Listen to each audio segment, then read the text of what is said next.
So, what role do you see ESA having in the future of space travel and space exploration, especially with NASA having funding cuts all over the place? Is ESA going to take a dominant role in the future of our future in space? ESA and NASA, they have very good cooperation since the beginning, and this cooperation is still very good in the area of scientific programs. So science will have money again, and nobody will touch the budget for science. And also in ESA, science is a so-called mandatory program. Most of the programs in ESA are called optional, but science is mandatory. Regarding the station, ESA will continue to support the International Space Station, and NASA will also support it until 2020. Probably this cooperation will continue, and I'm sure you are aware of some of the latest announcements of NASA regarding the financing of the development of the new launcher, a new very large launcher, larger than Saturn V, which will be probably ready during 2017. ESA and NASA, they are not the same kind of organizations. NASA is quite directly dependent on national administration and is dependent on the White House. ESA is reporting to the Council of Ministers in Europe. This council is meeting, I think, since 4 to 5 years. The next council will be in 2012, December. And for this reason, ESA is not so elastic as NASA might be, but at the same time, ESA is able to keep the budget for a longer time. And it is probably that given the new security issues, that the planetary defense and others, it is probably that the ESA budget would become larger with 20 to 30% up to 2020. So this is quite a good fact. Yeah, it's lovely to see such an encouraging result, especially when other funding is being cut all over the place for lots of other space programs. Last year, Romania ended up being the top country by number of events. We had 142 events recorded. How does our country contribute to an organization like the ESA?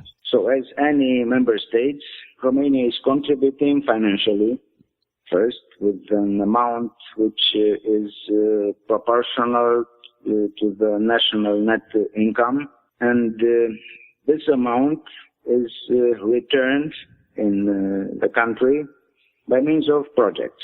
So this means this is the so-called fair return rule in this organization. At the same time, Romania is a shareholder of ESA. Practically, Romania is involved now in 12 space programs and space missions in Planck, in Gaia, in Rosetta, in Cluster, in Mars Express, several.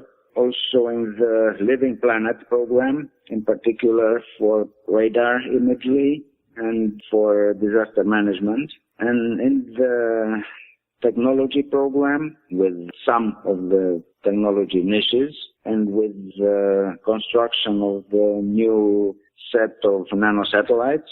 Also, Romania contributed to the International Space Station. There was an experiment launched there with the STS-153 flight, and there are also contributions to the space situational awareness regarding the monitoring, optical and radar monitoring of artificial objects. Basically, this is the contribution.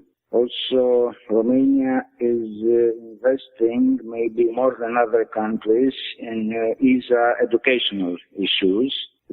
Students from universities in Romania are involved in the construction of the SEO. This is the European Student Earth Observation Satellite. It is an 80 kilos satellite with all devices on board, devoted to disaster monitoring. The other educational project is ESMO, the European Student Moon Orbiter, 4 universities in Europe working for this 170 kilograms moon orbiter, which will also launch small nanosatellite for the moon. It might be also interesting that Romania developed software for education and training in the area of Earth observation. This is called LEO Works. And I think in Europe, most of the students are utilizing this software. And I think that also in some countries in Africa, in Asia, there are such involvement in this free software, which is of the highest quality. So roughly, they are the Romanian contribution to ESA. It's great to know that other than this, we're also heavily involved with education, and that is reflected by the huge number of events that last year were organized in our country, and it's great to see this. You've mentioned before planetary defense. Would you like to explain to our audience what that means? So this is maybe the most ambitious dimension of the space endeavor, the protection of our civilization to a possible threat. You see, even if the Earth might burn or explode, the satellite will continue to move on their orbits. So space systems, they are among the most stable systems in the world, and it's quite difficult to destroy a given space system or a given satellite. And for this reason, satellites, space technology is utilized to avoid some possible threats. And the most, let's say, threatening issue is the possible collision with a larger asteroid. It is quite sure, accepted by most of the scientists, that the dinosaurs, they disappeared due to the impact of an asteroid in the area of the actual Yucatan, and that asteroid contributed to the extinguishing of most of the species, something like 80 million years before. And such collisions, they are periodically, they are very difficult to be predicted, because celestial mechanics has many hazardous issues. It is really necessary that humankind should protect the planet against such possible threats. Presently, there is no asteroid, no known asteroid which might collide the Earth in a dangerous way. Nevertheless, there are several such small bodies discovered in one day. So everything is possible.